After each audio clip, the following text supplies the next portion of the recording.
What's up there, Black Acid Lizard? I haven't made a response to you in a while, but thought I would chime in on my opinion about this topic. Did anybody catch that? I don't know.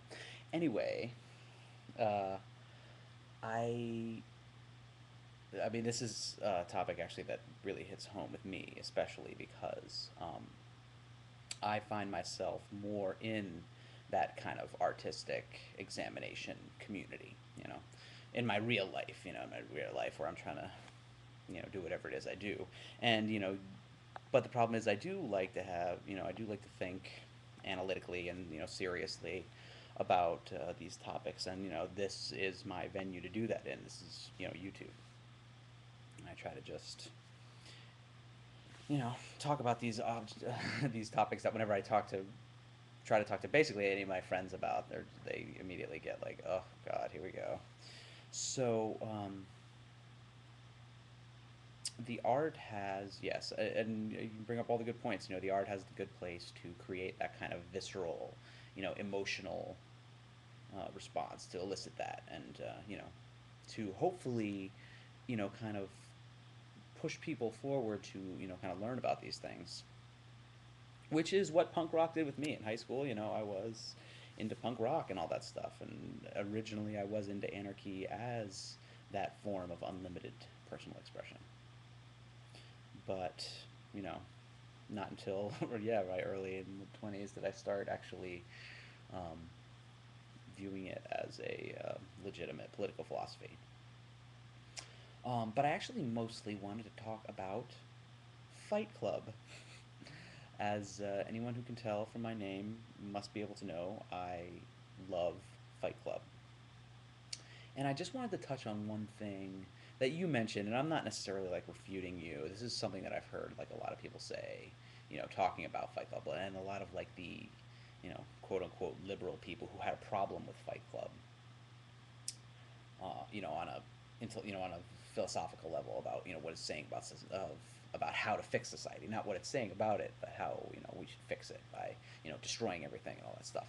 Like people talk about Tyler Durden. It's like, yeah, Tyler Durden wanted to destroy everything, but that's like a theme that's present in any of Chuck Palahniuk's novels. Is that this kind of, but it doesn't have to do so much with society. It more has to deal with your internal perceptions and how we can break those down and wipe everything away and still live, and survive and thrive even after that. People get so worried that all these things that they accumulate in their lives, be it physical objects or ideals, they get so attached to them that they think they cannot live without them. They have to keep this whole past, you know, keep it close to them. But that's not the case, and that's what Tyler Durden is trying to do with the main character of the novel and the movie, who I also happen to just call Jack. Although in the book it's Joe, but the name of the series in the book is actually I Am Joe's. Insert, you know, insert organ here. But and actually, I'm going to address this now. I know I Am Jack's colon is spelt incorrectly. It is I Am Jack's Colin, as in the name. But the original spelling was taken when I signed up for YouTube. So hopefully that's it. That's put to rest. Um, anyway, so but and also the other thing to think of, uh, you know, with in regards to Tyler Durden as a, you know, the figurehead of some movement, Tyler Durden doesn't exist, and I'm not talking about in the way that, um, any character that is written in a novel or exists in a movie. It doesn't exist. Tyler Durden, even in the world of the book, does not exist. He is a psychopathic construct of this main character who is schizophrenic, like from the get go of the story.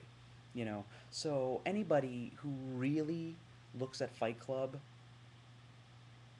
and looks at it as a prescription for how we need to fix society is, maybe not necessarily misguided. That's not the right word, but you're just focusing on one aspect of this story, because Chuck really writes mostly about people.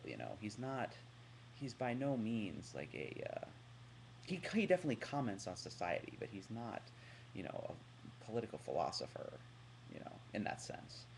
So, and I don't know, I didn't watch this whole other video that you're referencing, but this guy talks about how Tyler Durden brought nihilism to the masses. Um, well, I mean, I just don't think that's correct for one thing, because despite how much I love it and how much of a following it has gotten later, Fight Club didn't do terribly well considering the budget it had and everything, which is why the new movie that just came out, Choke, is probably more in line with the budget that Pollock books made into movies are going to be getting. And I don't know, I kind of enjoyed Choke, but they left a big and, in my opinion, very important part of the book out. So, not so crazy about that one. But yeah, those are. Chuck is my favorite writer right now. The other two, of course, are Kurt Vonnegut and Hunter S. Thompson for Sheriff. Uh, and now two of those guys are dead, so Chuck's my guy. I love Chuck Palahniuk. But yeah, I don't know. I mainly just wanted to talk about Fight Club and also just make a response. I haven't made a response to you in a while. This video has no point. I'm just kind of rambling about the importance of art. Art is important. It can draw people emotionally towards better intellectual ideas. And Fight Club's awesome. It is my favorite book of all time. Fight Club, 1984, and Catch-22, I would say.